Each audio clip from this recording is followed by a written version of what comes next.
Guadalupe, ¿verdad?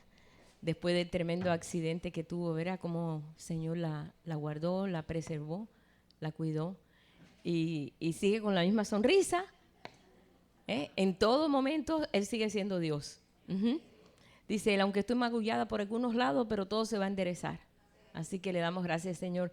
¿Quién no pasa por situaciones? ¿Quién no pasa por momentos difíciles? ¿Quién no pasa por situaciones que a veces no entendemos? Pero bueno, pero aquí estamos. Como está Mima también, que estuvo pasando problemas de su rodilla también. Como cada uno, ¿verdad? Pero en todas, Él sigue siendo Dios. Él no deja de ser Dios en etapa. Él es el Dios eterno, el que siempre es y siempre ha sido. Y este es el Dios que nosotros predicamos, este es el Señor que nosotros pues nos gozamos en compartir. Y en esta mañana yo quiero compartir algo que en otro momento yo lo compartí, pero quiero compartirlo acá de nuevo, porque son experiencias que estamos viviendo y a veces no entendemos o no comprendemos, como por ejemplo lo que pasó con la hermana Guadalupe, como ha pasado con otros hermanos, con Alma, con otros hermanos, porque aquí nadie sale exento, es que una cosa o que la otra. Pero en todas y por todas nosotros podemos, siendo probados, sabemos que el Señor es y el Señor está en todo. Y esto habla de el poder encontrar ese camino. Bueno, ya nosotros lo encontramos, Jesucristo. Él es el camino, Él se constituyó camino. Él dijo, yo soy el camino. Es la forma como nosotros podemos entrar. Y cuando nosotros conocemos al Señor, comienza una etapa nueva. Porque dice, hay un versículo aquí muy interesante que dice, cuando conocemos al Señor, las cosas viejas ya pasaron. Lo que pasa es que a veces vivimos con las cosas viejas, pero las cosas viejas ya pasaron. No pasa la moda y no pasan tantas cosas, pero las cosas viejas pasan también. Dice, todas son hechas nuevas. Y a veces no podemos digerir esto tan rápido porque estamos atados a muchas cosas pasadas, a recuerdos muy tristes o experiencias difíciles que nos llevan a nosotros a minimizarnos, o sea, a disminuirnos, a mantenernos a nosotros apocados y a veces hasta complejados. Pero el Señor lo dijo bien claro, las cosas viejas ya pasaron. Y todo esto son experiencias. Nos hemos despojado del viejo hombre que dice estaba viciado. Y nosotros sabemos cuando nos encontramos con el camino, comienza un camino nuevo y vivo, porque es un andar. Y entonces en ese andar, pues Dios tiene todo el control y nos enseña. En cada experiencia que vivieron todos estos grandes hombres de Dios, yo digo que las grandes experiencias de ellos fueron en momentos en que ellos decidieron obedecer o seguir al Señor, como por ejemplo Noé. No se habla nada de los 500 años antes de Noé. Cuando ya Noé tenía 500 años, fue cuando ya comenzó el Señor a hablar con él porque lo había visto que era un hombre justo. Esos 500 años él mostró un carácter justo y dijo, este hombre me conviene para el proyecto que tengo, porque este hombre va a ser obediente. Y lo llamó. De ahí en adelante se escribieron muchas cosas de Noé. Hizo un barco grandísimo, de 3 pisos. No se había hecho una cosa así tan grande. Un hombre que nunca se ocupó de hacer, no era una astillería allí para decir, yo sé hacer barco. Dios le dio el diseño, le dio la sabiduría, el conocimiento, estuvo haciéndolo. Y sabemos toda la historia, todo lo que pasó, cómo reunió animales. Un trabajo que tú te pones a mirar y tú dices, ay, ese trabajo de Noé fue facilito, ¿no? ¿Tú te imaginas buscar una pareja de cada animal en la tierra? Ponte a pensar. Y que te obedeciera para que entrara un... No, yo me pongo a pensar en eso y no es fácil, ¿no? Es un poquito complicado. Pero en él había esa aptitud porque Dios se la dio. Pero de ahí en adelante Dios comenzó a escribir de Noé. Así pasó con Abraham. ¿Qué tú sabes de los 75 años de atrás de Abraham? Solamente que vivía en Ur de los caldeos y más nada. Que venía de esa generación de Sem, o sea, venía de la línea santa de Sem, de los hijos de Noé. Eso también lo sabíamos, pero no sabíamos más nada. ¿Qué se supo de Abraham de los 75 en adelante, cuando decidió obedecer a Dios y salir de Ur de los Caldeos a una tierra nueva, sin saber ni siquiera ni a dónde iba. De ahí se comenzó a escribir de él. Comenzó el Señor a tener una relación con él, que lo vemos después, que él llegó a los 175, porque Dios le dio 100 años más. Lo llamó de 75 y le dio 100 años más y llegó a 175 años de edad. Porque Dios puede hacerlo. Y así vemos en cada caso que nosotros leemos aquí en las Escrituras, de toda esta gente, pues todo lo que ocurrió cuando ellos decidieron seguir a este Dios tan grande, el Dios de sus padres, de ahí comenzó una etapa nueva. Pues no pasó algo diferente con nosotros. Cuando nosotros conocimos al Señor, que descubrimos que había una semilla en nosotros o que había un hambre de Dios, porque el hambre empieza acá, ¿verdad? Y tú empezaste a sentir que tú necesitabas conocer al Eterno. Es algo que es muy íntimo, muy, muy adentro. Y desde ese momento que tú decides que ese Dios tan grande en ti se desarrolle y comienza a enseñarte las maravillas y los misterios de Él, de ahí en adelante se comienza a escribir. Y empiezan experiencias. Y nada de eso pasa por alto. Ahora, lo que viviste antes no quiere decir que se desperdició, porque hemos vivido experiencias atrás que ahora recordamos y decimos, ay, aquella vez el Señor me salvó y yo ni cuenta me di que Dios me había salvado de ese accidente. Ay, ahora me recuerdo que me enfermé y estuve grave y Dios permitió darme vida, pero ni sabía ni que Dios no existía, o lo sabía, pero así. Pero ahora yo valoro lo que yo viví en ese tiempo, pero de ahora en adelante comienza un caminar nuevo. Desde que conocemos al Señor comienza un caminar nuevo. No sé si han experimentado eso.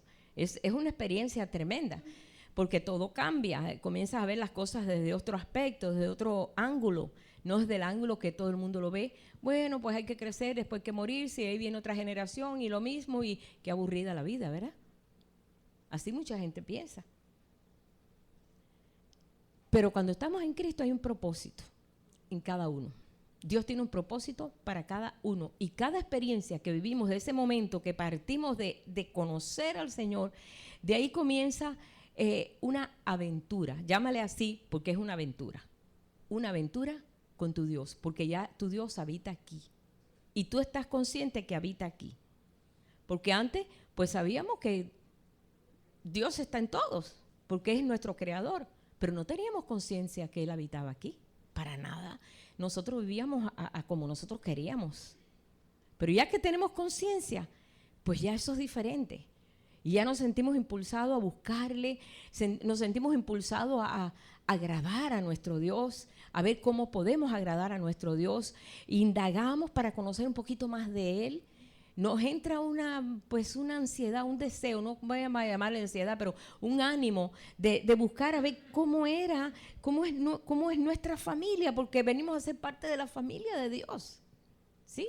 Aunque nosotros podamos decir, bueno, eso ocurrió tantos miles de años, pero somos parte de esta herencia.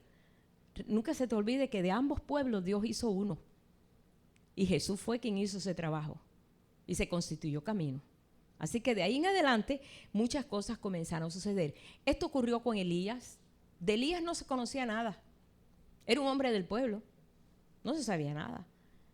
De buenas a primeras Dios lo ve y ve que había una pasión en ese hombre y un temor a Dios tan grande, y dijo, lo voy a usar como tremendo profeta. Y lo llamó y era uno de los moradores del pueblo. Y él se dejó trabajar. Entonces, nosotros nos estamos dejando trabajar.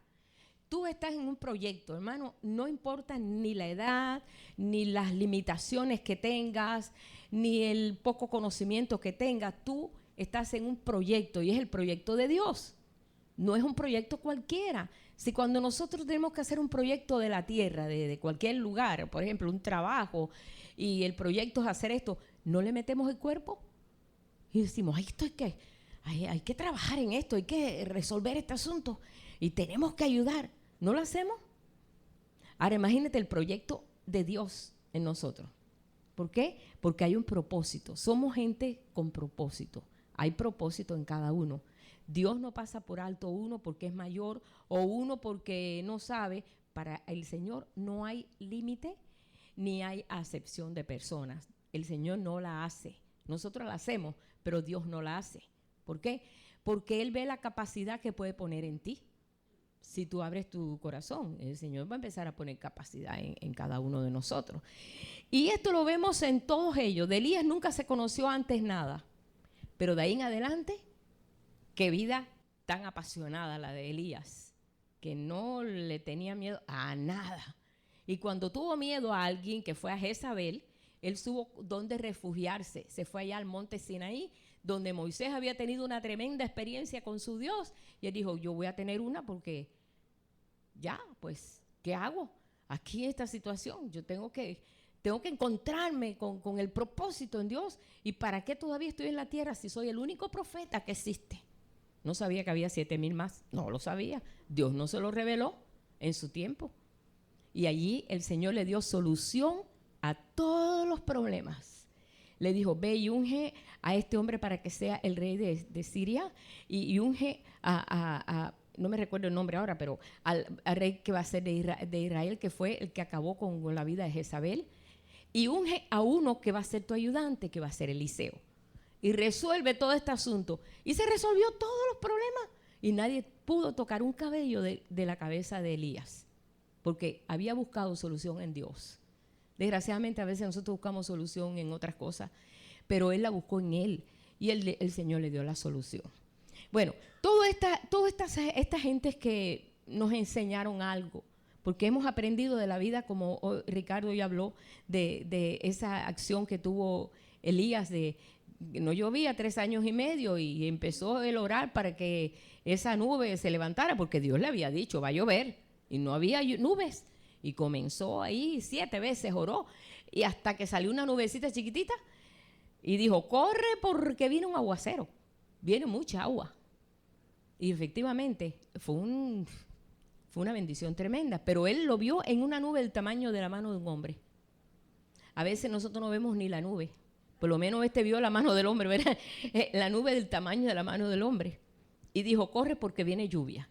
Y bueno, estas experiencias que tuvieron todos estos profetas, después que ellos tuvieron un encuentro genuino con Dios, esto se escribió. Lo anterior no se escribió porque las cosas viejas pasan, ¿no?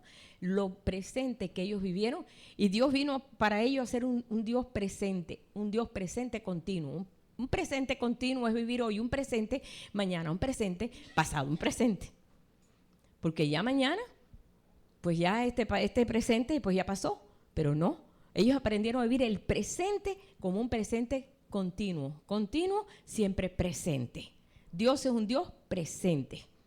Y sabemos que Él es y el que ha de venir. O sea, tiene tres acciones, ¿no? Pero Él es y Él quiere que Él sea. Por muchos años se ha predicado un Cristo de la antigüedad y un Cristo del futuro. Muchas cosas futuristas, y va a pasar esto, y va a pasar aquello, y va a pasar, y los terremotos, y las guerras, y va a ser, pero este es el Dios que fue con Abraham. Pero yo quiero ver el Dios presente. A mí lo que me interesa es ahorita, conocer ese Dios. Porque ya yo sé acá lo que pasó, y sé acá lo que va a pasar, pero ¿qué de hoy? Y eso es lo que el Señor está revelando en estos momentos. Por esta razón, hay muchos ejemplos, pero yo quiero tomar este ejemplo de David, porque David vivió circunstancias muy difíciles, pero no paró la alabanza de su boca nunca. Él tuvo un éxito grande porque él sabía a quién le cantaba, él sabía a quién adoraba, y él sabía el potencial que había en la adoración, porque él tenía un corazón como el corazón de Dios. Y como tenía un corazón como el corazón de Dios, sabía cómo Dios sentía y cómo Dios quería. Y yo creo que eso lo podemos tener todo, ¿verdad? Entonces todos podemos tener todo eso, todo lo que tuvo David. Y David estuvo en muchos sitios que esos sitios le hicieron añadir, enriquecer su vida más, aunque habían sitios difíciles. No todos los sitios fueron color de rosa, porque a veces estamos pasando un camino que parece sombra de muerte. Pero el Señor está añadiendo ahí fe, fortaleza, está añadiendo, aunque nosotros pensamos por el momento que lo que estamos pasando es un camino de espinas, pero es un camino en el cual el Señor está enriqueciéndonos. Y tú dices, ¿cómo Dios me puede enriquecer a mí por medio de las pruebas? El apóstol Pablo siempre oraba, decía, me gozo cuando están en pruebas, porque se están enriqueciendo. ¿Verdad que como que no encaja mucho eso en el pensamiento cristiano de que no, pare de sufrir, no hay problema, todo está muy bien? No, porque es verdad. Yo sé que el Señor no quiere que suframos así porque Dios quiere hacernos sufrir. Pero sé que vienen momentos en que Dios prueba en nosotros la capacidad de amarle en medio de las circunstancias. Porque eso pasó con David a mí. Para mí un ejemplo, tanto David como Moisés lo tuvo malos momentos, como lo tuvo Elías malos momentos, como Eliseo tuvo malos momentos, como todos han tenido. La mayoría de los profetas murieron violentamente, ¿saben? Apedreados, porque querían callar la boca del profeta. Pero así todos fueron honrados y esa sangre no se vertió así descuidadamente, sino Dios valoró esa sangre, porque Él dice, desde la sangre de Abel me llegó a mí la sangre que se derramó de Abel, por cuanto Abel había dado una ofrenda tan agradable y Dios dijo, me gusta esa ofrenda, pero la de Esaú no me gusta, que diga, la de Caín no me gusta. Y Caín se ensañó y dijo, tiene que gustarle mi ofrenda, tiene que gustarle mi ofrenda. Es una ofrenda de un sembrado que yo hice unas buenas legumbres y se lo di a Dios, yo le di lo mejor a Dios. Dios le dijo, yo quiero sangre, porque tiene que ser algo parecido a lo que yo hago a través de la sangre. Y eso hizo que la sangre de Abel se derramara, porque su hermano no lo valoró. Pero esa sangre llegó a la misma presencia de Dios y le dolió a Dios, pero lo hizo en amor, ¿sí? Así que vemos que aún vemos toda esta situación y decimos, bueno, pues Dios tiene control de todo. Las circunstancias que vivió David fue en cada ciudad que él vivió. Tuvo una experiencia que le hacía crecer y le hacía crecer. Estuvo en muchos lugares, pero él comenzó desde Belén. Belén quiere decir la casa del pan. Sabemos que Jesús nació en Belén también. Que Belén, no se habla mucho del tiempo de joven de David hasta más o menos 16 años. Que David fue cuando pues ungido por el profeta Samuel. Fue ungido, recuerda. Y no se habla de su infancia cómo era, pero sí tenía un corazón muy, muy parecido al corazón de Dios. Y como era el último hijo de todos los hijos de Elí, pues siempre los más pequeños se dedicaban al rebaño, o sea, a las ovejas, a cuidar las ovejas. Y David fue enviado a cuidar las ovejas mientras los hermanos ya estaban preparados para la guerra, eran parte del ejército de Saúl y ya eran mayorcitos, él era el octavo y era el más chiquito. Pero en todo eso que él vivió, siendo también Jesús, como vemos nosotros que nació en Belén, él estaba muy familiarizado con su Belén. Tanto era así que cuando ya David era grande, estaba grande, no tan grande, pero era un hombre ya de guerra, él dijo un día, ¿cuánto anhelaría tomar un poco de agua del pozo de Belén que está cerca de la puerta? ¿Cuánto anhelo tomar esa agua? Porque él estaba muy familiarizado con su pueblo, la casa del pan. Y fue uno de sus soldados, los manos derechas de sus soldados, y escondidamente llegó a Belén ahí y buscó agua del pozo a riesgo de su propia vida, porque lo podían haber matado. Y buscó agua y les quiso llevar agua a David porque David anhelaba un poquito de agua de Belén. Y cuando le dijo, David, mira, te traigo agua del pozo de Belén, lo que tú tanto anhelas, dice, pero ¿cómo tú te arriesgas tu vida para hacer eso? Era un deseo en mí, pero no para que tú te arriesgaras tu vida. ¿Sabes qué? No me la voy a tomar, la voy a derramar, porque yo no voy a tomar esta agua a riesgo de tu vida. Y derramó el agua y no la tomó, anhelando él esa agua. Dijo, ¿por qué te pusiste en peligro por tratar de darme el gusto de darme agua de mi tierra, de mi pueblo? Y la derramó en tierra. Así era David. Tú dices, ¿qué corazón? Pero nosotros sabemos una cosa, que cuando David estaba pues ya como rey, Dios le dijo, ¿sabes qué? De tus lomos saldrá el que será guiador. El Mesías saldrá de tus lomos.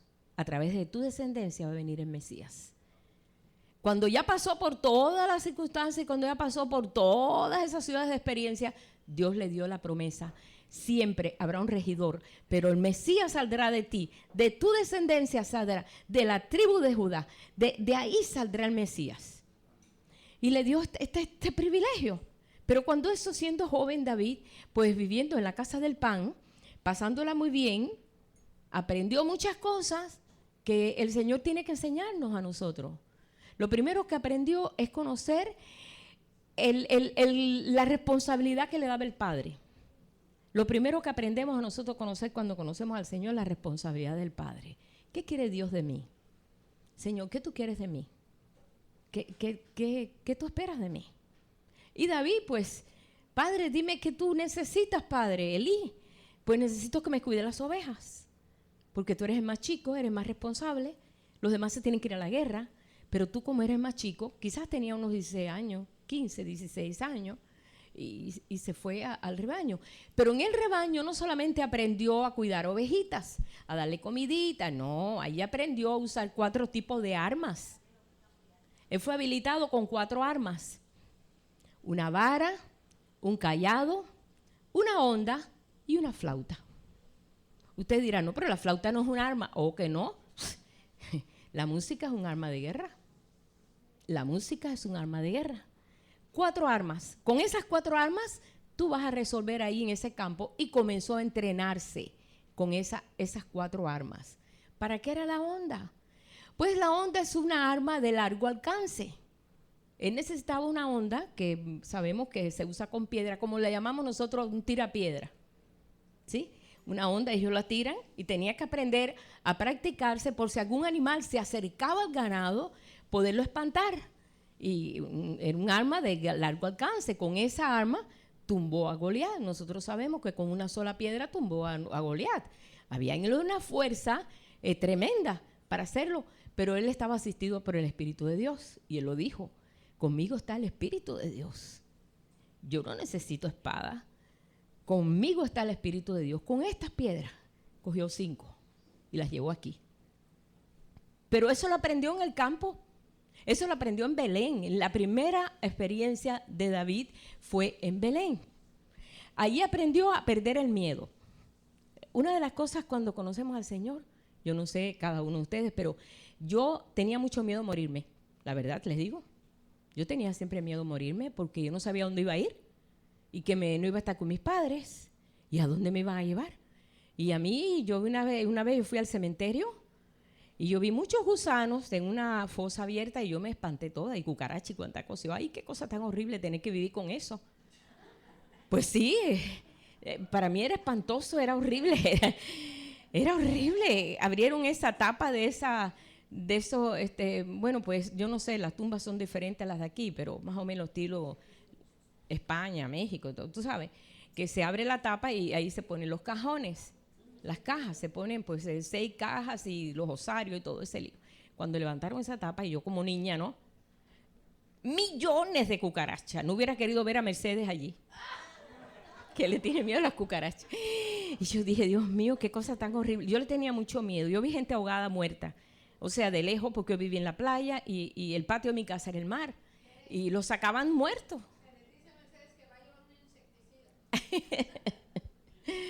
Y entonces, pues, la primera cosa que yo tenía era el temor de lo desconocido, ¿no? Y el temor de qué va a pasar y si uno se muere. Y cuando ya yo tenía 7 años, tenía una prima que quería mucho, y mi prima tenía 12 años y le dio leucemia, y un mes se murió. Y yo creía que nada más que los viejos se morían. Y yo dije, los niños también se mueren. Entonces, más miedo. Yo vivía con miedo a la muerte. Yo veía pasar un entierro y la gente llorando y las flores y todo, aunque nunca no podía ver un muerto porque estaba loca por ver un muerto, quería saber cómo lucía, ¿no? Yo decía, yo no quiero eso. Tiene que haber algo mejor que... Era un miedo. Y mi abuela decía, todo el que nace se tiene que morir. Ay, yo tengo que pasar por eso. Pero cuando conocí al Señor, ya se me fue eso. Se me fue ese miedo que tenía a lo desconocido. ¿Qué va a pasar el día de mañana si me arrolla un carro, si choco, si me asaltan? Ese miedo se fue completamente. David fue una de las cosas que aprendió en el campo, fue a vencer el miedo. Si todavía tienes miedo a cosas, Hay personas que tienen miedo a enfermedades, hay personas que tienen miedo por sus hijos, y eso se tiene que, que disolver. Porque cuando estamos en Cristo somos nueva criatura, las cosas viejas pasan, las cosas viejas ya pasan.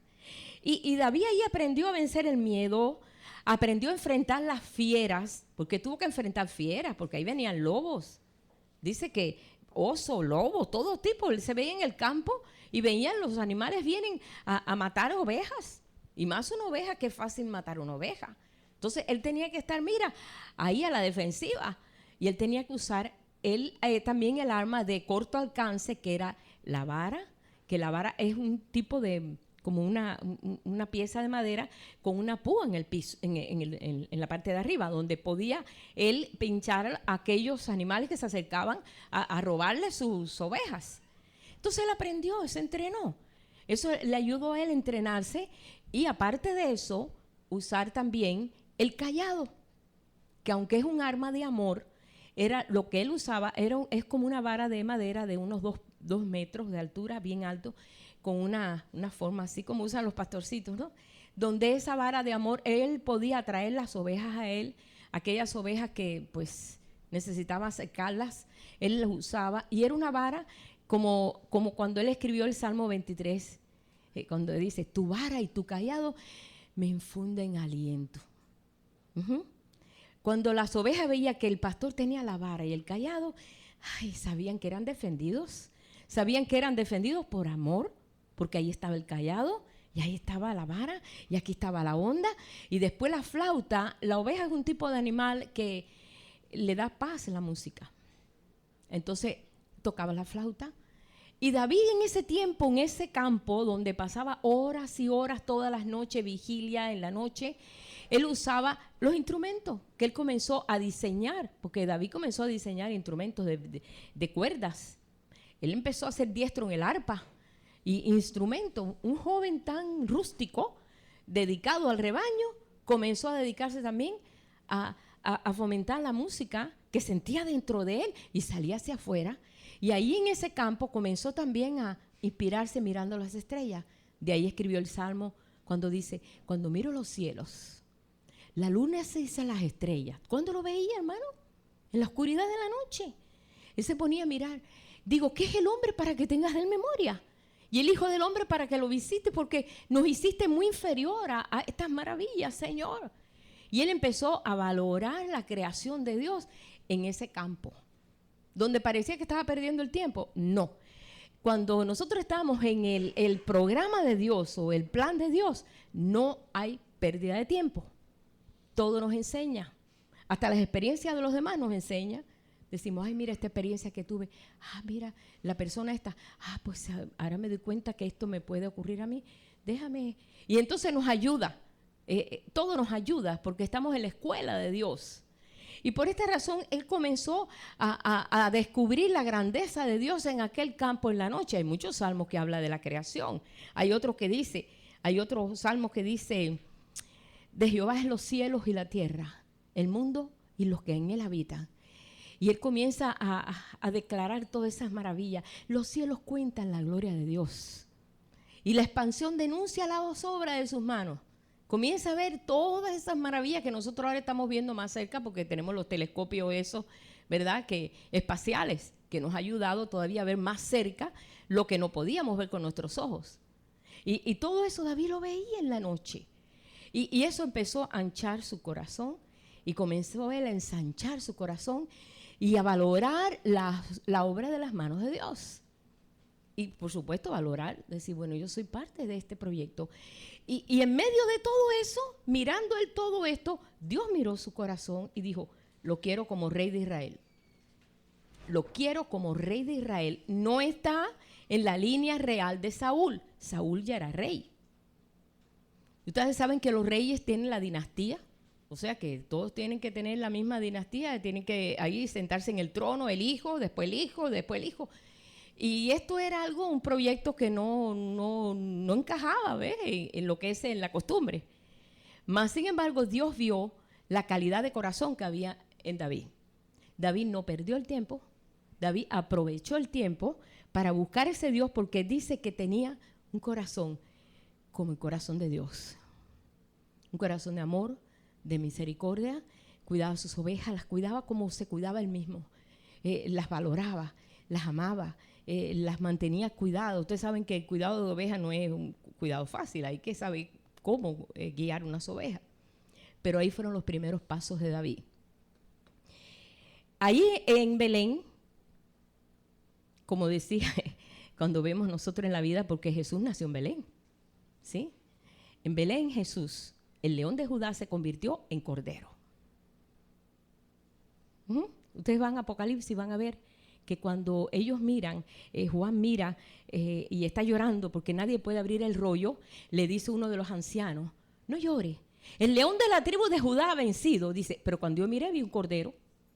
Lo que miré fue un cordero como inmolado. Pero el anciano decía, no, el león de la tribu de Judá ha vencido. Sí, sabemos que el león y el cordero pasarán juntos, comerán juntos. Jesús era el león y se volvió cordero. Y ahí esto lo aprendió David allí.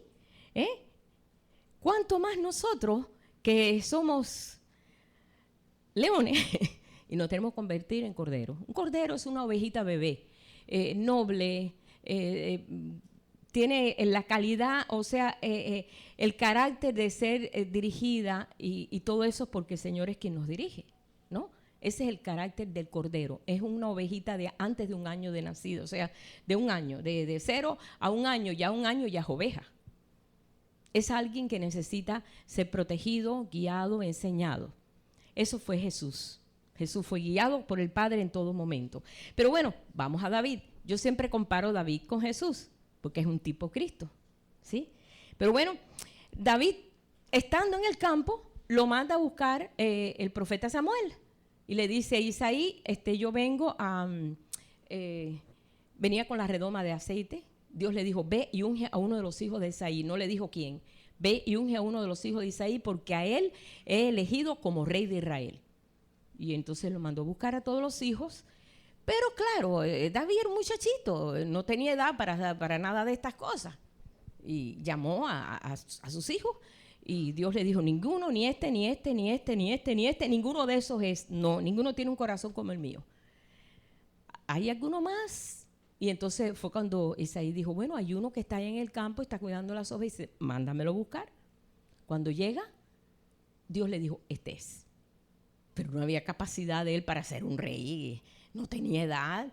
Es que el judío a los 30 años, cuando tiene edad, es una edad madura para comenzar un ministerio, y a los 20 tiene edad para ir a la guerra. Él no tenía ni siquiera edad para ir a la guerra.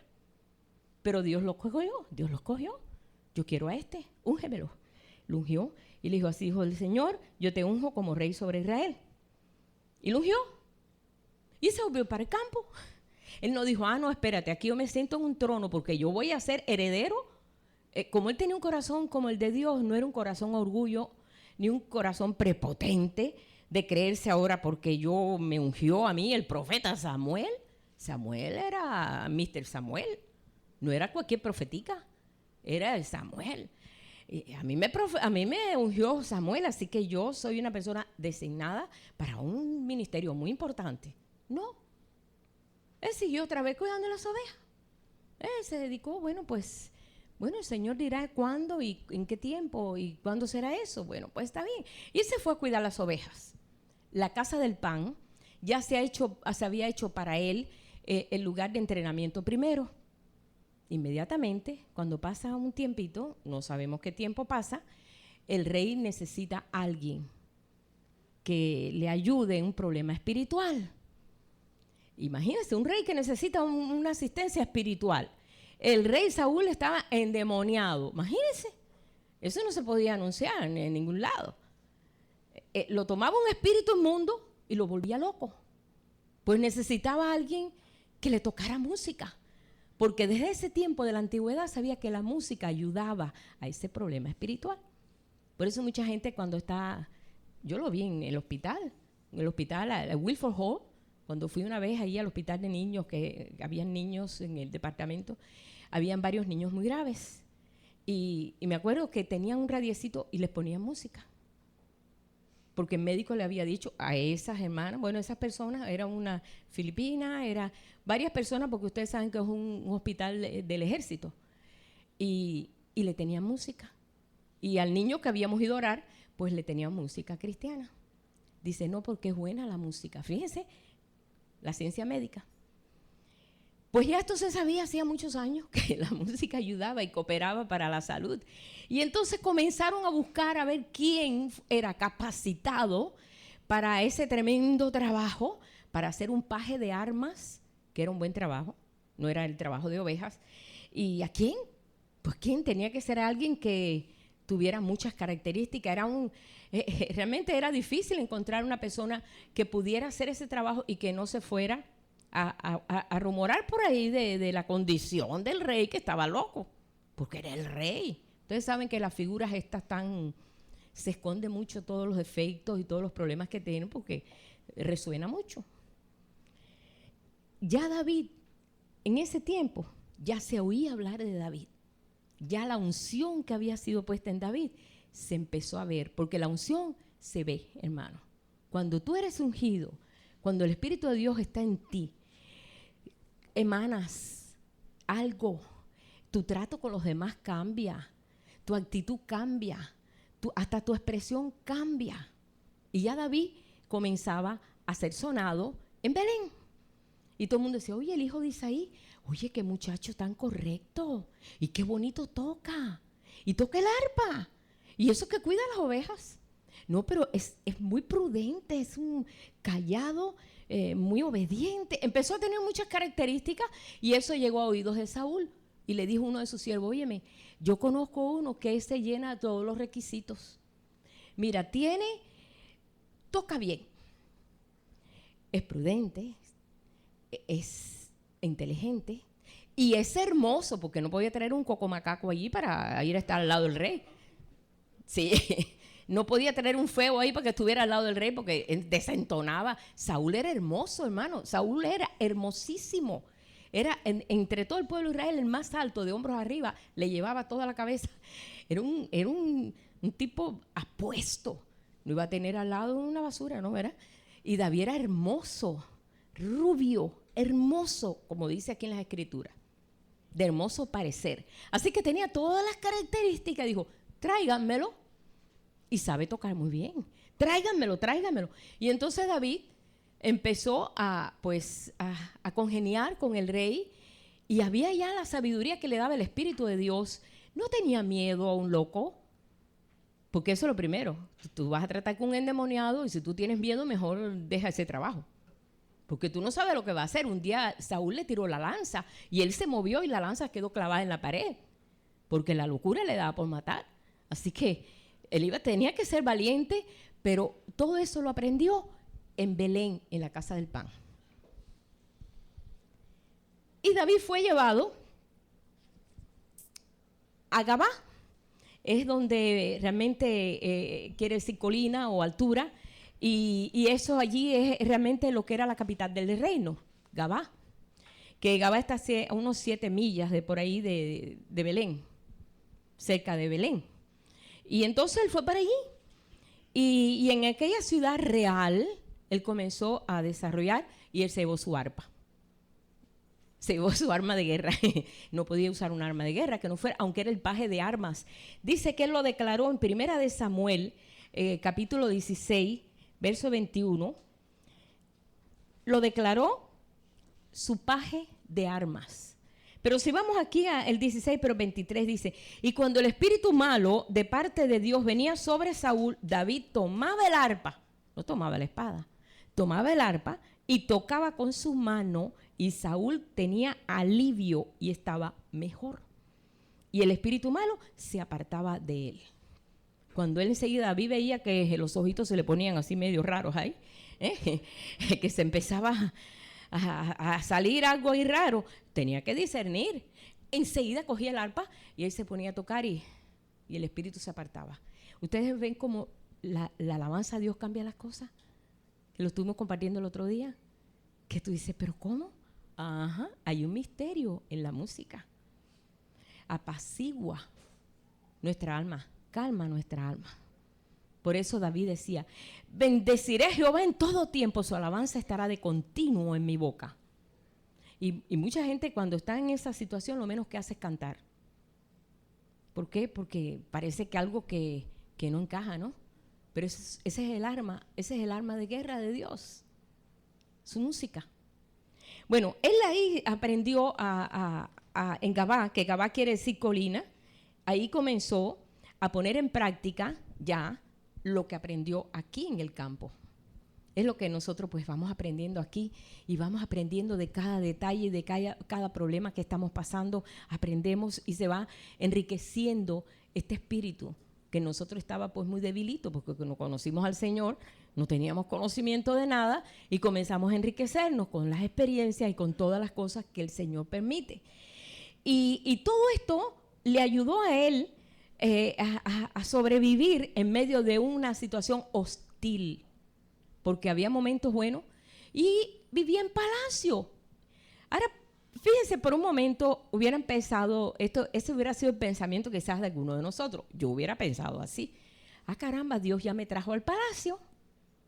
Ay, mira, me trajo, ya pronto me va a sentar en el trono, porque el plan de Dios es que yo voy a ser rey de Israel. Así que ya me tiene aquí. Pues qué bueno, nomás que se muera Saúl me siento en el trono. No fue así. No creo que David haya pensado así tampoco. Pero no fue así, sino que el tiempo que él vivió, y sabemos que la experiencia que él vivió ahí, después se desarrolló cuando tuvo que enfrentar a Goliat. Estando ahí, se presenta una guerra contra los filisteos y se tuvo que ir Saúl para la guerra así, con todo el espíritu de locura que tenía, y ahí enfrentar un gigante que ni el ejército lo enfrentaba, ni Saúl, nadie, y David le tocó enfrentar esa situación. Pero ¿qué era para David? Si David podía acabar con cualquier animal ahí en el campo, si podía enfrentar a un loco endemoniado, ¿cómo no va a enfrentar a un gigante? Y el Señor permite a veces situaciones, a veces tenemos que enfrentar algo y después tenemos que enfrentar algo más grande y después algo más grande todavía, pero la fe se va desarrollando. ¿Ves que la fe no se desarrolla así? La fe es un fruto, necesita un tiempo de desarrollo. Entonces ya él pudo enfrentar esto. Amén, gloria a Dios. Sacó un muy buen testimonio de aquello porque eso le ayudó a conseguir el tremendo empleo que tenía en palacio. En palacio la hizo muy bien, no fue herido nunca, a pesar de que Saúl era un hombre muy agresivo. Pero ahora le faltaba lo mero bueno, enfrentar a un gigante de 10 pies, que tenía una espadota enorme, que nadie podía ir contra ese gigante. Era demasiado fuerte, aparte todo, su vestidura, todo preparado. Ese hombre no se podía morir nunca. Era el paladín del ejército. Ellos ponían ese hombre por adelante y el ejército atrás. Cuando veían ese gigante, pues se echaba todo el mundo para atrás. Decían, ¿quién puede? Ustedes saben que así no peleaban. Antiguamente se peleaba a pura espada, a pura lanza. Ahí cerca, no es como ahora. Entonces nadie podía eso. Pero David tenía un arma de largo alcance, su honda, y la sabía manejar, porque la había puesto en práctica allá en el campo con los animales. ¿Sabe que también la honda para qué sirve? Cuando las ovejas se querían medio que dispersar, él agarraba la honda y tiraba la piedra delante de la oveja y la oveja retrocedía y volvía otra vez a la manada. O sea que no solamente la usaba para matar, sino también para que las ovejas no se les dispersaran. Busquen ahí en las enciclopedias qué interesante está eso. Cuando se presenta Goliat, sabemos en la historia qué pasó. Una sola piedra, él cogió 5. ¿Sabes que después cuando leemos aquí en la historia habían 5 gigantes? David tuvo que enfrentar gigantes. Y el último gigante lo mató sus valientes. Yo dije, a lo mejor él pensó, van a salir los 5 gigantes. Él cogió 5 piedras. Aunque 5 es número de gracia. Y con una sola, cuando aquel hombre se fue a poner en orden pensando, David, no tiene ni siquiera ni espada, ni arma, ni nada. Ese muchachito no es. Y estaba, tú sabes, vanagloriándose de que, mira, qué vergüenza ponerme a mí, más chiquito de todo el ejército para yo pelear contra él. Es una falta de respeto. Y ahí fue donde David agarró la onda y le dijo primero, yo no vengo en mi fuerza, sino el Espíritu de Dios es el que está aquí. Y tú has venido contra el ejército de ese Dios tan tremendo. ¿Y cómo tú has podido hacer eso de venir a menospreciar el ejército de Jehová? Óyeme, el ejército de Saúl no servía para nada, la verdad. Les digo que no fue un ejército muy bueno. El bueno fue el ejército de David. Pero él valoraba al Dios de ese ejército. Y en lo que aquel estaba así, le tira la piedra en la frente, a que pierde el equilibrio, cae, y él con la misma espada de Goliat, con la misma espada, ni siquiera él tenía espada, le corta la cabeza. Y eso se convirtió en el héroe de Israel. A una corta edad, no tenía edad de guerra, no había llegado a los 20 años y era el héroe de Israel. Había vencido al paladín de los filisteos, que nadie había podido actuar así. Y esto pues lo engrandeció. Y él pensó, caramba, a lo mejor yo, ahora que me ha engrandecido, tomo el trono. No, David no pensó así. David volvió otra vez a palacio y siguió allí tocando el arpa a Saúl. Ahí tocando el arpa a Saúl. Saúl le da una de sus hijas para que se casara, porque él le había prometido, el que vence a Goliat se le doy una de mis hijas. Pero el pueblo comenzó a valorar el héroe, la heroicidad de David, y comenzaron a sacar canciones. Cuando pasa algún evento sacan canciones, ¿no es verdad? En el mundo pasa así. Y comenzaron a sacar canciones las mujeres. Dice, Saúl mató sus miles y David sus 10,000. Hicieron canto. Y Saúl mató sus miles y David sus 10,000. Y Saúl empezó a sentirse como que, oye, ¿qué es eso que a mí solamente me ponen miles y David le pone sus 10,000? Me están poniendo muy abajo. No lo permito. Y comenzó a llenarse de envidia. Bueno, ustedes saben que todos esos sentimientos malos genera pues una rebelión horrible. Envidia, odio, resentimiento. Se hizo enemigo. Ya, se hizo el enemigo número 1 de David. Y dijo, no aguanto eso, me están desestimando, yo soy el rey, yo soy el que tengo que llevarme todo eso, yo soy el héroe. Había perdido esa posición. David lo adquirió sin que la comiera ni la bebiera, hermano. Cuando el Señor te quiere levantar, te levanta. Tú no tienes que hacerlo por ti mismo. Porque él ni sin comerla ni beberla fue a ver a sus hermanos a la guerra allí. Él fue a llevarle queso y comida a los hermanos a la guerra y ver cómo estaba la situación. Su papá lo mandó. Inocentemente se vio envuelto en esta situación y gana completamente y vence a los filisteos. Y esto le trajo un problema tremendo. Se echó de enemigo. A veces tú dices, pero ¿quién soy yo? ¿Por qué esta persona tiene esta enemistad conmigo? Dice que toda obra excelente levanta envidia. Toda obra excelente, léetelo en los proverbios, levanta envidia. Le empezaron a envidiar. Saúl empezó a envidiarlo. ¿Y por qué? Y se le llenó tanto de odio que tuvo que David huir para otra experiencia. Y ahí el Señor nos lleva a otra experiencia. Ahí es la experiencia del perdón. Ahí es donde uno aprende, si tienes un corazón como el corazón de Dios, que sí lo tenemos porque conocemos al Señor y nuestro corazón tiene que ser transformado en un nuevo hombre, como dice, las cosas viejas pasaron, aquí todas son hechas nuevas. El que está en Cristo, nueva criatura es, ¿no? Las cosas viejas pasaron.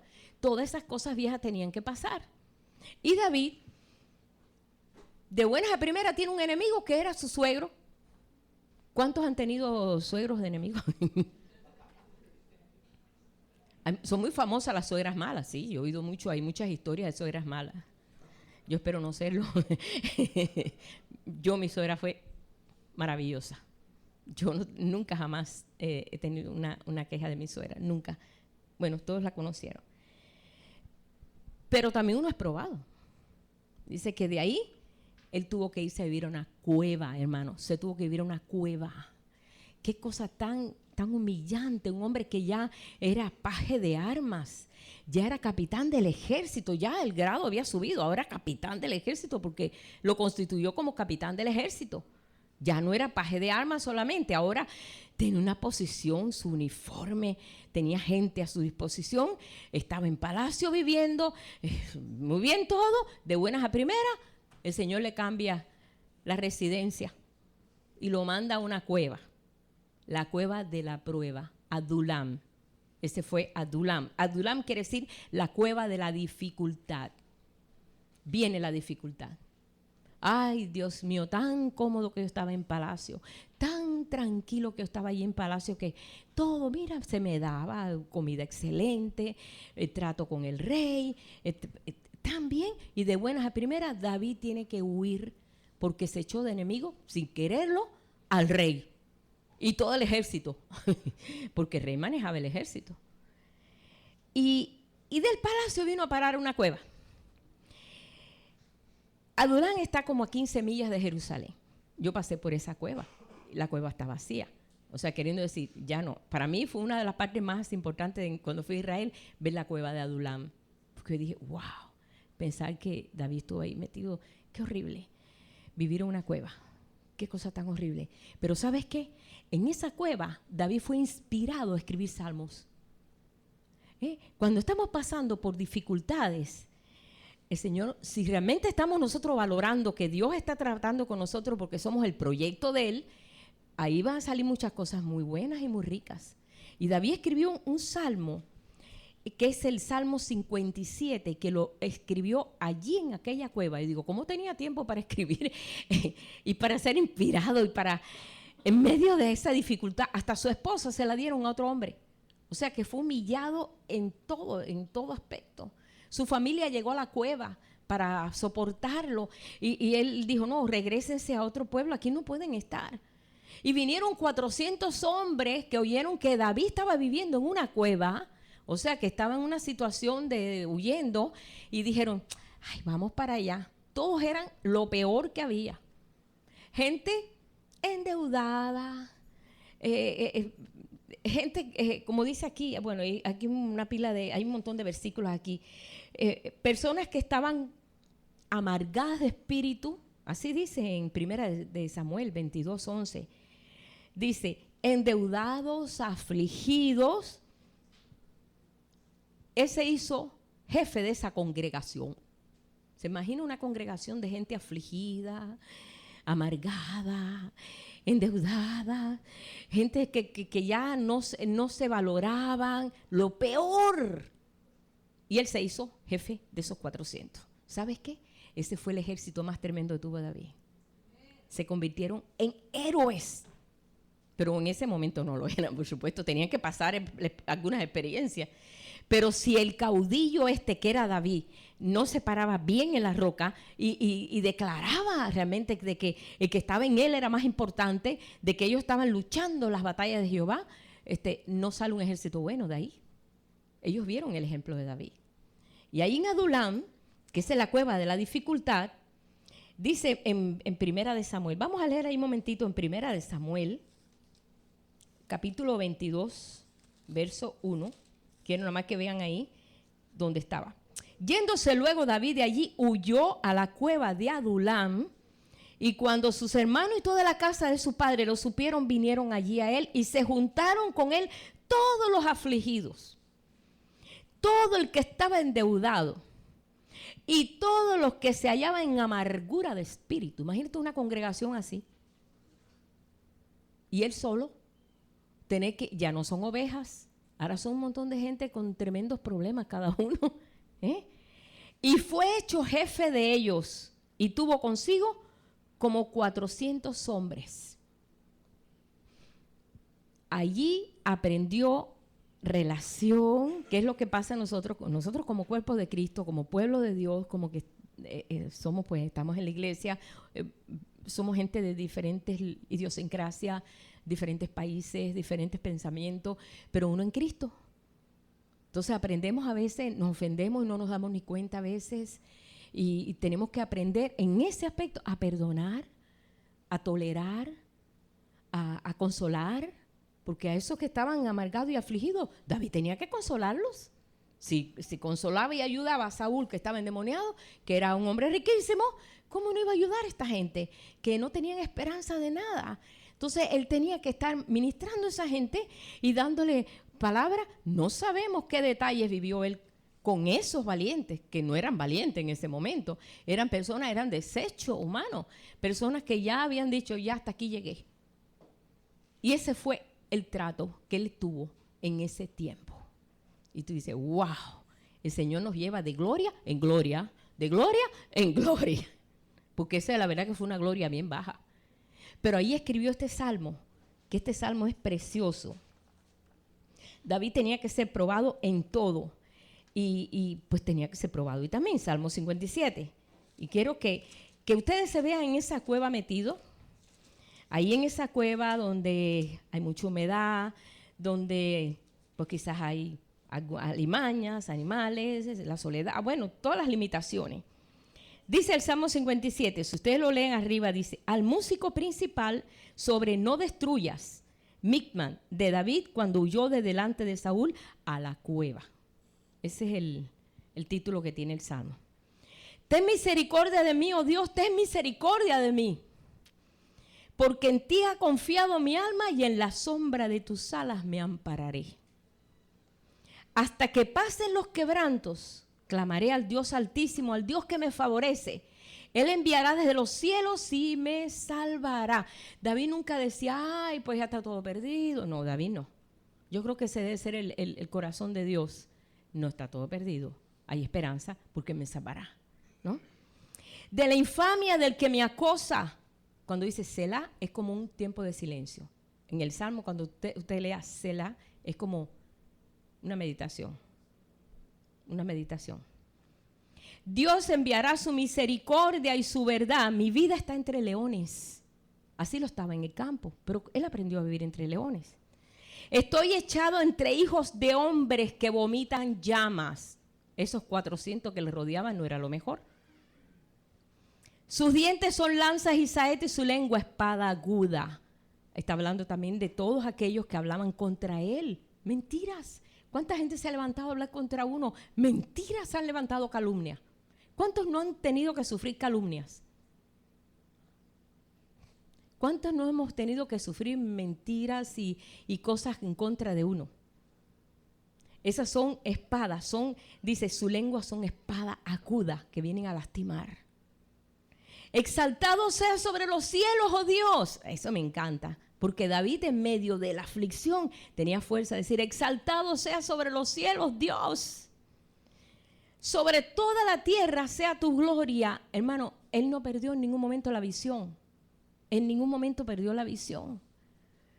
Red han armado a mis pasos y se ha abatido a mi alma.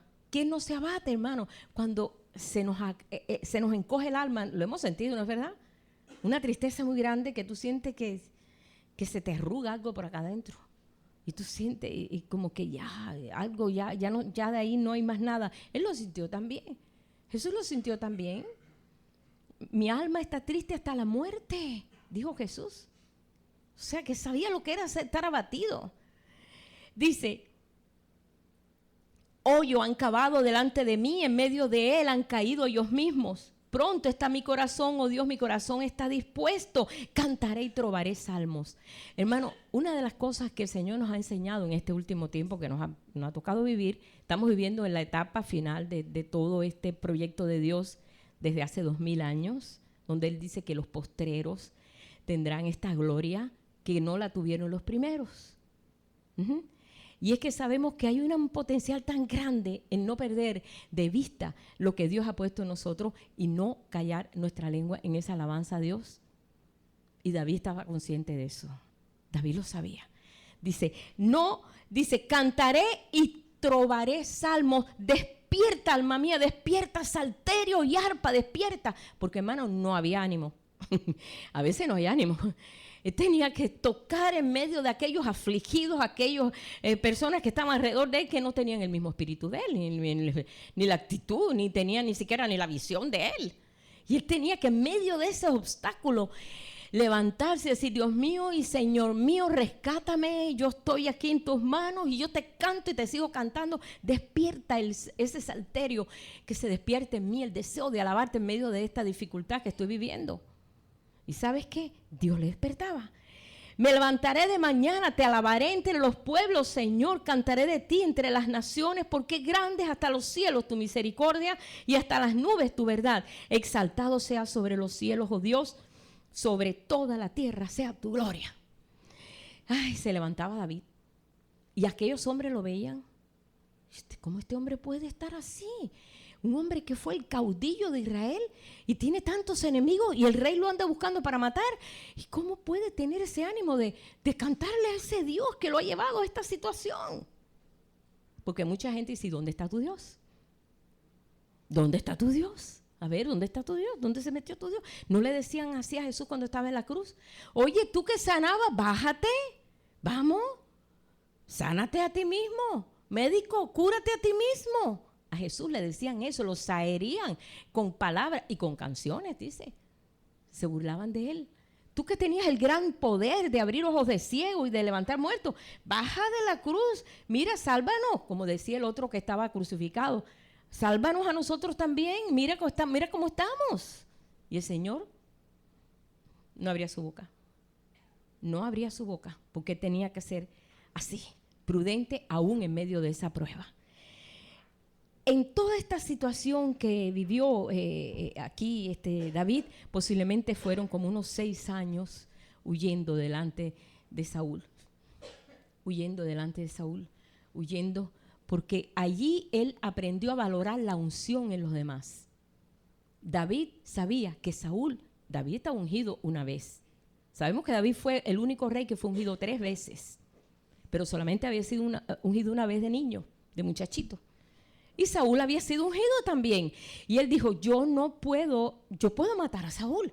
Yo lo puedo matar, pero yo no voy a levantar mi mano contra el ungido de Jehová. Si Dios quiere que él muera, Dios lo hará, pero yo no lo voy a hacer. Yo no voy a hacer eso. Yo voy a respetar su vida y aunque tenga que vivir en cueva, tenga que vivir donde sea, yo voy a respetar su vida porque respeto la unción de Dios sobre él. Y esa es una actitud muy hermosa cuando nosotros comenzamos a darnos cuenta que ustedes han sido ungidos. Y nosotros tenemos que respetar la unción del Señor sobre cada uno. Y eso es lo que realmente nos ayuda a mantener una relación armoniosa. Porque sabemos que, y eso es lo que David decía, yo no puedo venir contra él. Un día Saúl llegó y se recostó, se metió ahí en la cueva, ni sabía que estaba David viviendo en la cueva. Y David se acercó y le cortó un pedacito del manto para enseñarle de que él no quiere matarlo, de que él le llevó un pedacito del manto y pudo haberlo matado para que así lo dejara tranquilo. Y después que le cortó un pedacito del manto, se sintió tan mal, dijo, ¿cómo yo hice esto? ¿Cómo yo le voy a cortar al rey, al ungido de Jehová, un pedazo de su vestidura? Y se sintió mal David por haberle cortado un pedacito del manto de Saúl. Y le dijo, mira Saúl, yo estuve al lado tuyo, te pude matar con mi... Pero mira, te corté un pedacito de manto para que sepa que estuve al lado como testigo. Por favor, no me persigas, yo no te quiero hacer nada, yo no te quiero hacer daño. Y Saúl, bueno, pues volvió otra vez. Y sabemos nosotros que él insistió y, ay, sí, hijo mío, está bien. Pero cuando se viraba de espalda, otra vez lo agarraba el espíritu aquel inmundo y volvía otra vez contra David. Y ya, bueno, fueron muchas pruebas, hermano, pasaron muchas pruebas. Llegó al punto tal que pasaron 6 años en esa tragedia. Pero esa tragedia trajo en David una madurez. Que tú dices, ay, ¿por qué estoy pasando estas pruebas? El Señor quiere que maduremos, hermano. Y no va a ser para siempre. Las pruebas no van a durar todo el tiempo. Tú nunca pienses que así va a ser siempre. No, eso es un tiempo. Todas las pruebas que pasaron todos los hijos de Dios fueron un tiempo. Ese tiempo va a pasar, pero vamos a aprender la lección. Y David, cuando aprendió esa lección, ¿sabes qué pasó? Pues Dios acabó y hizo justicia y Saúl fue muerto. Y sabemos en la historia que perdió la batalla y dejó de ser rey y pues todo lo que él había tratado de hacer contra David fue contra él mismo, ¿sí? Porque ¿sabes qué? Que el Señor pone el enemigo su propio arma. Porque David estaba guardando, el Señor estaba guardando a David para el trono. Pasaron años, desde los 16 años hasta los 30 años que vino David a sentarse en el trono de la casa de Judá, no de todo Israel, de Judá. O sea, de la tribu de Judá, de la tribu que era él. Cuando pasa esto, le dijeron, Saúl muere. Saúl murió. Y ¿sabes qué? Y el ejército pasó esto. Se volvieron para allá, para Israel y todo aquello. Pero queremos hacerte rey en Judá. Queremos que comiences con Judá. Judá quiere decir alabanza, hermano. Cuando él sale de allí, lo llevan a Hebrón. Ya salió de la cueva de la dificultad. Entonces ahora llega a Hebrón. Porque Dios le dijo, no vayas a Gabá. Yo no quiero que sea ya la capital del reino Gabá. Quiero que sea Hebrón. Hebrón quiere decir unidad y comunión. Quiero que hagas el reino allí en Hebrón. Hebrón está a 19 millas del sur de Jerusalén. Todo está cerquita. Y en esta experiencia, a los 30 años, después de que habían pasado cuántos años de que había sido ungido, David es ungido por segunda vez para ser rey sobre Judá. Y fue rey sobre Judá 7 años. Y fue un rey, Dios le mandó allí y le dijo, ahora esta va a ser la capital del reino. Y ahí aprendió en esos 7 años lo que es el ser unido a ese pueblo. Y ahí escribió muchos salmos también, ahí en Judá, siendo el rey.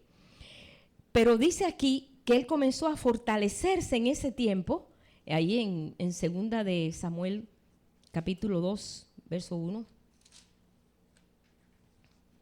Y no estamos mencionando los pequeños detalles de todos los lugares donde él estuvo, solamente en las ciudades. ¿Ok? Porque si no nos tomaría hasta mañana por la mañana. Porque este David dio tantas vueltas. Bien, segunda de Samuel 2, 1. Después de esto aconteció que David consultó a Jehová diciendo, ¿subiré a alguna de las ciudades de Judá? Jehová le responde diciendo, sube. David volvió a decir, ¿y a dónde subiré? Y Dios le dijo, a Hebrón. Y David subió allá y con él sus 2 mujeres, a Ahinoam, a Jezreelita y a Abigail, la que fue mujer de Nabal, la de Carmel. Llevó también David consigo a los hombres que con él habían estado, cada uno con su familia, los cuales moraron en las ciudades de Hebrón. Los 400 hombres con toda su familia, ahí se los llevó a Hebrón. Se había incrementado ahí un espíritu de unidad tan hermoso. Y comenzaron, estos hombres vinieron a ser después los valientes de David. Cuidadito con eso. Tremendos, tremendos hombres de guerra. Aprendieron del mero de David, que era un guerrero, ¿no? Y vinieron los varones de Judá y ungieron a David por rey sobre la casa de Judá y dieron aviso a David diciendo, los de Jabes de Galad son los que sepultaron. Y entonces le dijeron, ¿sabes qué? Los de Jabes de Galad sepultaron a Saúl. ¿Y sabes qué? Fíjense, hermano, quiero que vean este detalle. Ya David había aprendido a perdonar. Y eso es una de las cosas más difíciles para el pueblo de Dios. Eso es lo que hemos visto a través de los años en la iglesia, que lo más difícil para un ser humano, que aunque ha tenido al Señor, es perdonar las ofensas. ¿Y qué pasó? Cuando muere Saúl, David lo endecha. ¿Sabe lo que es eso? Hacerle un velorio, vamos a ponerle así porque lo conocemos, a todo dar. Puso canciones.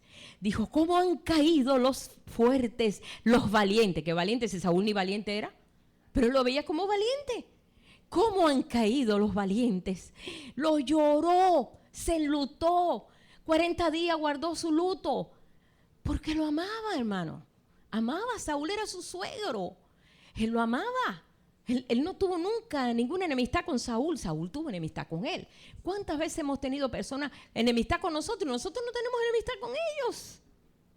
El asunto tuyo no es de ellos para acá, es de tú para allá. Es que y tú no tengas enemistad tú. Tú tienes que perdonar. Tenemos que perdonar. David siempre lo perdonó. David siempre lo amó. Porque si usted ve cómo lo endechó, ahí una endecha tremenda y cómo han caído los valientes. Padre mío, lo lloró. Y yo no creo que lo hizo hipócritamente. Él aprendió amor en medio de la dificultad. En la dificultad o nos ponemos más duros o nos ponemos más suaves, más blandos. Entonces tenemos que decidir por lo más blando, ¿no? Y aquí dice que cuando supo que hubieron unas gentes que le dieron sepultura a Saúl, dijo, Ahora pues Jehová haga con vosotros misericordia y verdad, y yo también os haré bien por esto que ustedes hicieron. Esfuércense pues ahora vuestras manos y sed valientes, pues muerto Saúl vuestro señor, los de la casa de Judá me han ungido por rey sobre ellos. Y mandó a que esa gente fueran valorada porque habían enterrado, habían tenido el cuidado de enterrar a Saúl, a ese rey que le hizo la vida imposible por años. Qué hermoso, hermano, cómo Dios puede cambiar el corazón. Dios lo puede cambiar. Se lo pudo cambiar. ¿Cómo no va a poder cambiar? De Hebrón, que ahí es donde se desarrolló ya esa alabanza en toda la extensión, dice aquí en 2 Samuel capítulo 3, verso 1, hubo larga guerra entre la casa de Saúl y la casa de David, pero David se iba fortaleciendo y la casa de David se iba debilitando. ¿Por qué? Por la alabanza. David todo lo arreglaba con la alabanza. Vamos a alabar a nuestro Dios, ese Dios que hizo los cielos y la tierra, ese Dios que permitió que yo pasara por esta situación. Este es el Dios nuestro, este es el que rige nuestra vida. Él lo levantaba. Entonces la casa de David empezó a enriquecerse, pero la casa de Saúl se debilitó. Y al cabo de esos 7 años llegaron todo lo que era el resto de las tribus a decirle a David, David, queremos que tú también seas rey sobre nosotros. Queremos que tú seas rey sobre nosotros. Te queremos ungir para que tú seas rey sobre todo Israel. Porque hemos visto que verdaderamente eres un rey justo. Y es lo que está pasando hoy con el pueblo de Dios. 7 años estuvo trabajando en Judá. El Señor ha estado trabajando todo este tiempo con su pueblo. Pero llegará el momento que todos van a ver al Señor como Rey de Reyes y Señor de Señores. Queremos que tú seas rey sobre todos nosotros. Hemos visto tus proezas, tus maravillas, que para ti tú no tienes un corazón doble, tú tienes un corazón recto y tú amas. David, queremos que tú seas nuestro rey. Te queremos ungir, David. Y David es ungido. Y fue ungido rey por 3ª vez. Pero de todo Israel, Judá e Israel, vino a ser el rey de todo. Ustedes saben que los reinos pues estaban divididos por lo de Saúl. Se unió completamente la casa de Israel y vino a ser por 33 años, rey ya de todo. Ya había sido rey 7 años aquí y él comenzó y reinó 40 años sobre todo Israel. ¿Y sabes qué? Tuvo los enemigos a raya. Nadie se metía con David. Y cuidadito que se metieran con David, porque esos valientes se volvieron los valientes de David, que hay un capítulo hablando de todas las proezas que hicieron estos valientes, que se dejaban matar. Uno de ellos fue el que buscó el agua en Belén. Porque oyó que David dijo, ay, yo quisiera tomar agua del pozo de Belén. ¿Cuánto anhelaría tomar? Eso como a veces nosotros decimos, ay, cuánto quisiera comerme un heladito de esos que hacen allá en mi pueblo. Pero nada, es un antojito. Pero ese antojito se volvió ley para aquel hombre, uno de sus valientes. Y dijo, yo me arriesgo mi vida, pero yo tengo que darle a David lo que David quiere. Darle a Dios lo que es de Dios. El Señor quiere esto, hazlo con gusto. Mira, estoy segura que lo hizo con gusto, aunque podía haberse muerto, porque había entrado a donde era. Pero no se quedó solamente ahí. Dice que después que termina allí, que ya es rey, entonces David dijo, espérate. Aquí ya no necesito quedarme aquí en este lugar, en Hebrón. Yo quiero poner mi vista en Sión. Pero Sión estaba siendo habitada por los jebuseos. Y Sión no había forma de poder llegar a Sión. Porque era un monte y eran unos enemigos muy preparados con muchas armas y no había quien llegara ahí arriba. Ustedes saben que la pelea es cuerpo a cuerpo. Pero él descubrió que había un canal, que todavía está, que pasa por debajo de agua y entra a la ciudad. Él dijo, vamos a hacer una cosa. Y llamó a sus valientes, llamó a sus hombres, los valientes que daban la vida por David, y dijo, métanse en el canal y entren al pueblo, porque había una muralla, no se podía llegar, pero si se podían entrar por dentro, pues ya estaba tomada la ciudad. Pues eso hicieron. Y entraron por el canal y tomaron la ciudad desapercibidamente y tomaron Sión. dijo, y esta va a ser la capital del reino, y aquí va a ser mi fortaleza, y aquí no subirán ni cojos, ni mancos, ni nadie, todo va a subir, todos los que suban aquí van a ser gente perfecta. Pero está enseñando el Señor en el aspecto espiritual. Él lo puso en lo natural. No va a subir nadie con defecto aquí. Aquí va a haber una perfección en este monte. Y lo hizo la ciudad de él, Sión. Que realmente que lo que representa es ya lo culminante de Dios. El lugar alto de Dios, las alturas de Dios. Dice, subiré a los montes. ¿De dónde vendrá tu socorro, Señor? Mi socorro viene de ti, que hiciste los cielos y la tierra. ¿Quién subirá al monte de Dios? Los limpios de mano, puros de corazón, los que no han elevado su alma a cosas vanas. Ellos encontrarán, está hablando de las alturas de Dios, aunque era en lo natural un monte, pero ahora estamos viendo que es llegar a lo culminante de Dios. ¿Okay? Que el reino se establezca en nuestros corazones en toda su totalidad.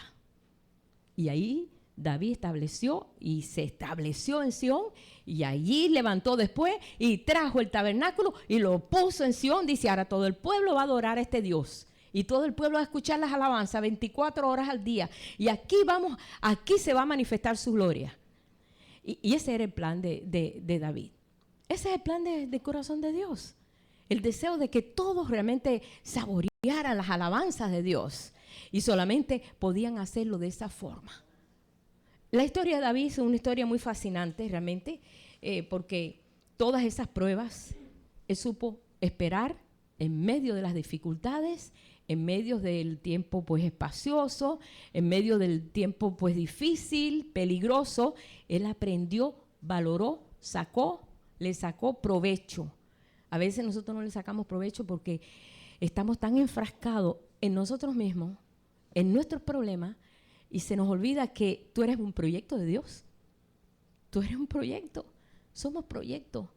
Hay un entendimiento que nosotros no podemos devaluarlo. El Señor está haciendo un trabajo interno en nosotros. Si lo hizo con David, no piensen porque iba a ser rey. No, lo ha hecho con cada uno de nosotros. Muchos no nos hemos dado cuenta. Muchos quizás nos hemos puesto a quejar, y que mire, y que yo, que mire, que pasa, y que hay, y se nos ha ido el chance de aprender de esa situación. Y hemos perdido el momento. Señor, ¿qué tú me quieres enseñar con esto? ¿Ustedes no creen que David muchas veces debe haberle preguntado a Dios, Señor, ¿qué tú me quieres enseñar con esta situación? ¿Por qué tú me has traído una congregación de esta forma? ¿Por qué tú no me trajiste los valientes de Saúl? ¿Por qué tú no me trajiste a aquella gente fiel? Porque estos eran los que iban a ayudarle a él. Pero tenían que venir en esa condición porque iban a tener que ser una nueva persona por su relación con David. Y llegaron a ser, hermano, hay un capítulo completo que habla de las maravillas, de las cosas que hizo ese ejército de 400 hombres que no valían nada. Fueron los que realmente ayudaron a David a levantar un ejército, y fue el ejército más tremendo que tuvo Israel, que no se les paraba nada. David no perdió una sola batalla. Él no perdía batalla. Cuando él llegaba, él sabía las estrategias, Dios le daba la estrategia. David, vas a hacer así, así, así, así. Ok, Señor. Así, así, así, ganaba la batalla. No, David, así no, mira, vas a hacer de esta forma. Está bien, Señor. Y ganaba la batalla. Pero la batalla la ganaba por su relación con su Dios, por la unidad que tenía con Dios. Y Dios le daba la estrategia, porque la estrategia viene de él. Por eso vemos Salmos que dice, tú me das la estrategia, Señor. La estrategia viene de ti. La forma viene de ti. Porque el Señor es quien le daba la estrategia.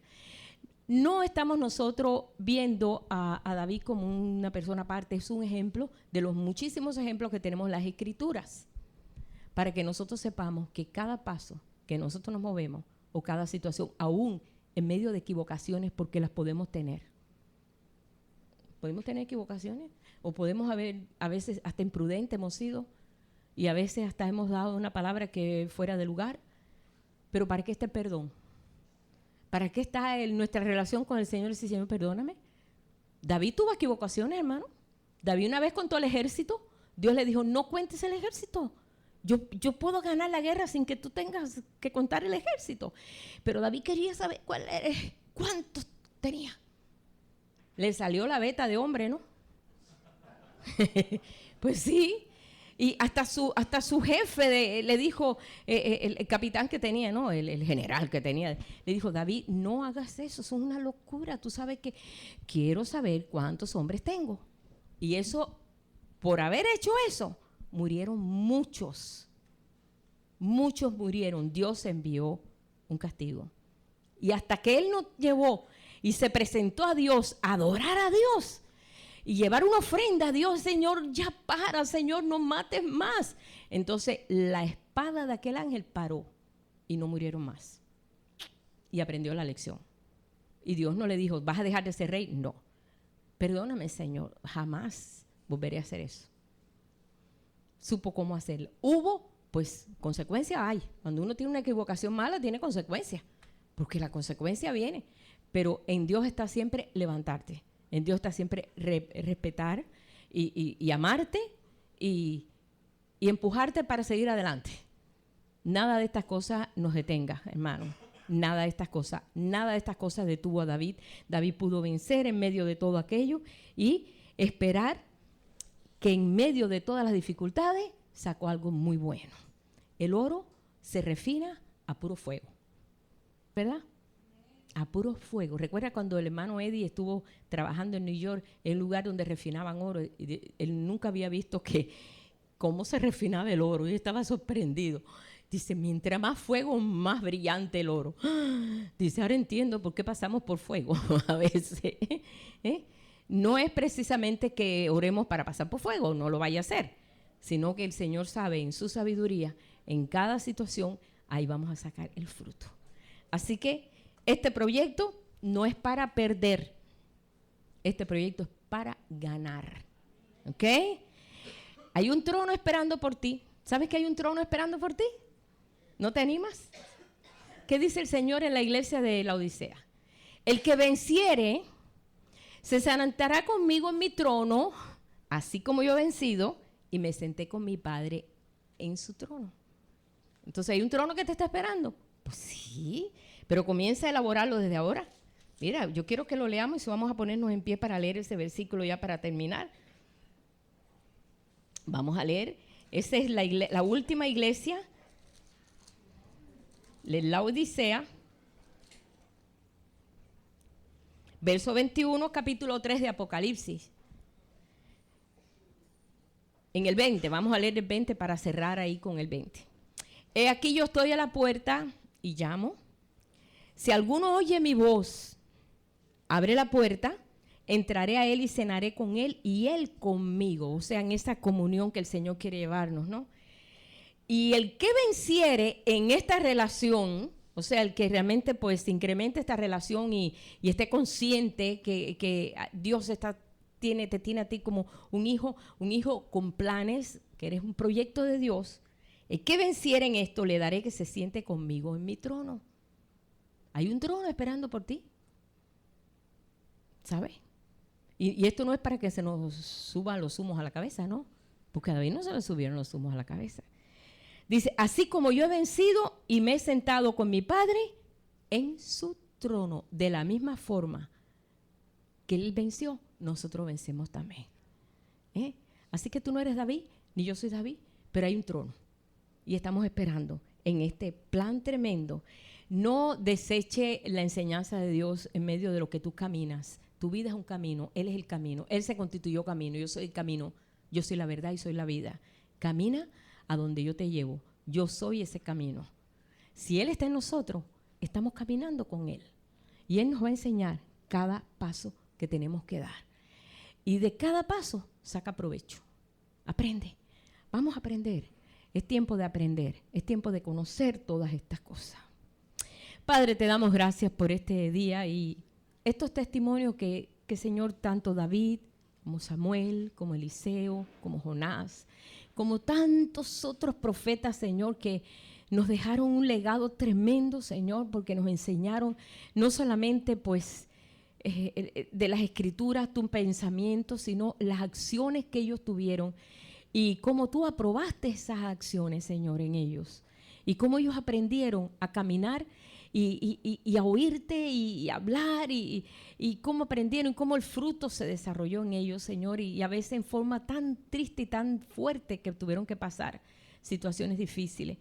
Pero nosotros no somos exentos de todo esto, sino que en esta hora que nos ha tocado vivir, en los últimos, Señor, en los últimos momentos en que este reino, Señor, se establece, Padre, enséñanos, Señor. Enséñanos, Padre.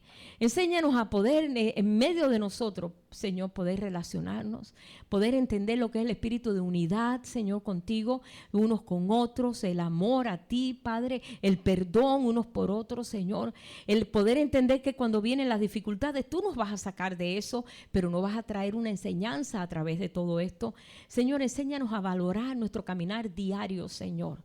Enséñanos, Padre, ayúdanos, Señor, en esta etapa, que es la etapa más fuerte del reino, el poder, Señor, poner en orden todas estas cosas. Oh Espíritu Santo que está en cada uno de nosotros, enséñanos, Señor, tú como maestro que tú fuiste enviado para eso, Señor, capacítanos, Señor. Que podamos nosotros respetar la unción en cada uno, Señor. Que veamos la presencia tuya en cada uno, Señor. Ver tu rostro es ver el rostro de los hermanos, Señor. Ver tu rostro, Señor, es ver la vida de cada uno. Y verte, Señor, a ti, valorarte a ti, Señor, es poder valorar a cada uno. Entendiendo que todas estas cosas han sido escritas desde antes, Señor. Para que hoy en día podamos nosotros decir verdaderamente, Señor, no hay desperdicio en tu negocio. No hay desperdicio, tú todo lo usas, Señor. Te damos gracias, Padre. Y aquellos que están pasando situaciones y difíciles problemas, Señor, que ya no hay fuerza, tú no pruebas más de lo que podamos aguantar. Tú lo dices, Señor, en la Escritura. Permite, Señor, que sean consolados, que sean animados, que sean fortalecidos, que en todas las cosas, Señor, estés tú, Padre. Levanta, Señor. Levanta tu pueblo en este día, Señor. Levántanos, Padre, y haznos ver las maravillas, Señor, de tu ley, las maravillas de tu palabra, las maravillas, Señor, de tu trato con cada uno de nosotros. Señor, que podamos nosotros ser decididos y que nada de estas cosas nos estorbe, sino que podamos avanzar día a día. Yo suelto, Padre, toda atadura, Señor, porque a veces son ataduras, Señor, que vienen de atrás, de cuando pasaron tantas cosas, cuando tú todavía ni te asomabas porque ni te veíamos, porque estábamos nosotros envueltos en, así como esos 400 hombres, Señor. Padre, yo vengo contra toda atadura, Señor. Vengo contra todo el lazo del enemigo que ha querido atarnos, Señor, a través de tanto tiempo, por cuanto no hemos sido, Padre, diligentes, Señor. Ayúdanos, Padre. Sosténnos, Señor, de tu mano derecha. Rescata, Señor, del hoyo nuestra vida, Padre. Levanta un cántico de alabanza, Señor, en cada uno de nosotros. Que nos acordemos, Padre, que tenemos que tomar el arpa, tenemos que tomar, Señor, el instrumento, Padre. Y ese instrumento está en nuestra boca, en nuestro corazón, Señor. Que nada ni nada nos pare, Señor. Que nada ni nada, Señor, nos detenga en lo que tú tienes preparado. Porque es grande lo que tú tienes preparado, Señor. Yo te alabo, yo te bendigo en esta mañana y te doy gracias por ese amor tan grande que tú tienes. Gracias, Padre, en el nombre de Jesús. Amén, Señor. Gracias, Jesús. Gloria al Señor. Aleluya. Puede sentarse.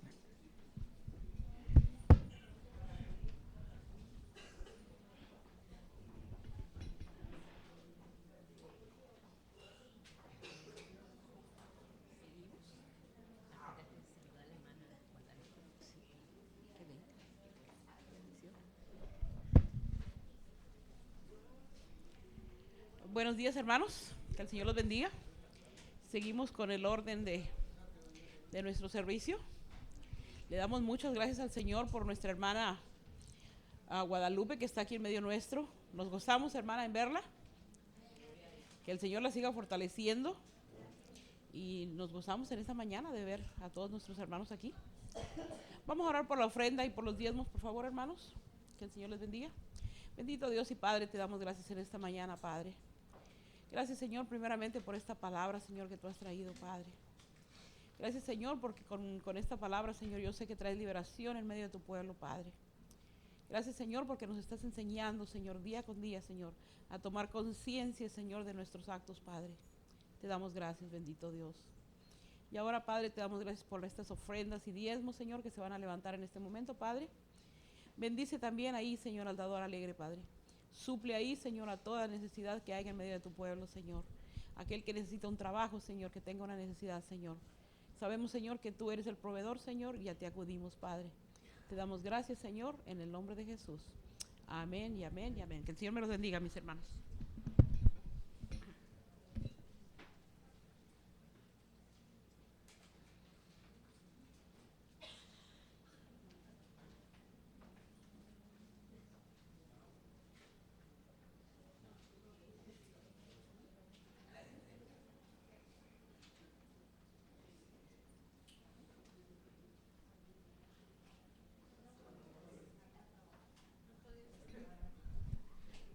Bueno, cuando me paro aquí, pues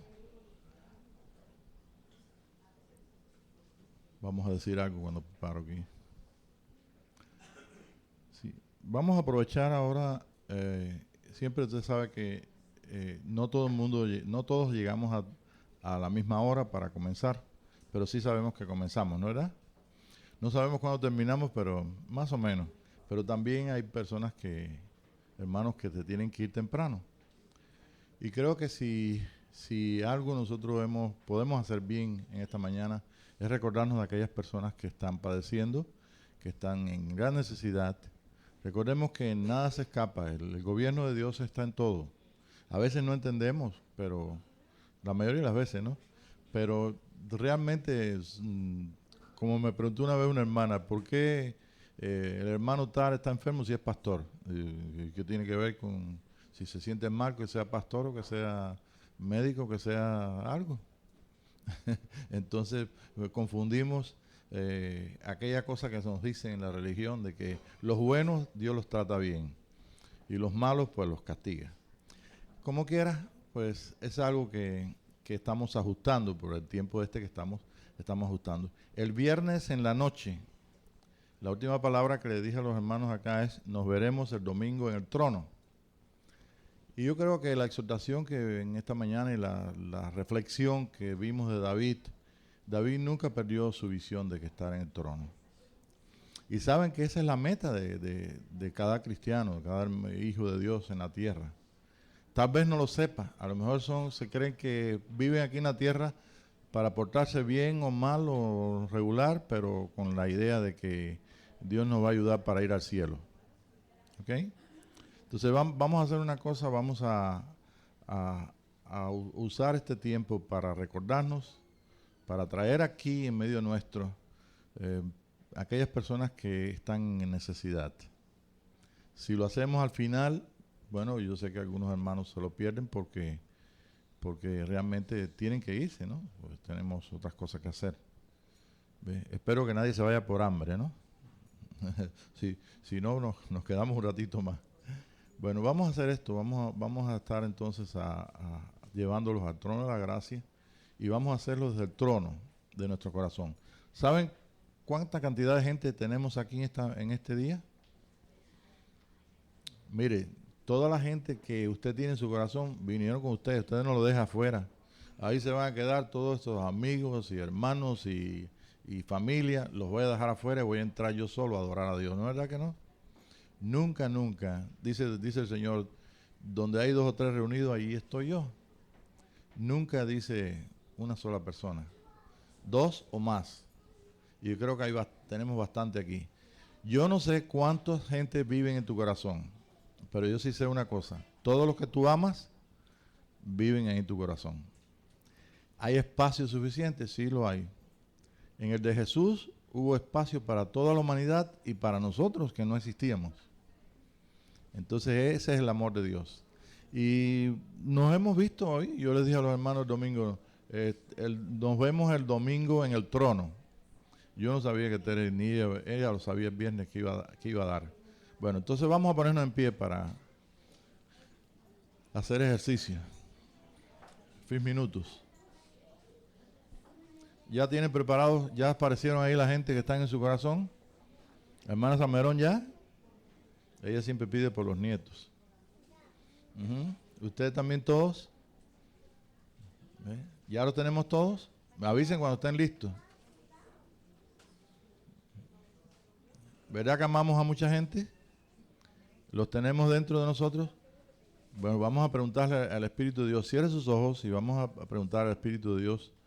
Señor, ¿a quién tú quieres que pongamos ahí en el trono para que tú los bendigas? Nosotros hemos llegado aquí esta mañana, Señor, para vernos en el lugar más especial, más maravilloso, donde todo lo que fluye de ti es un río de vida y amor.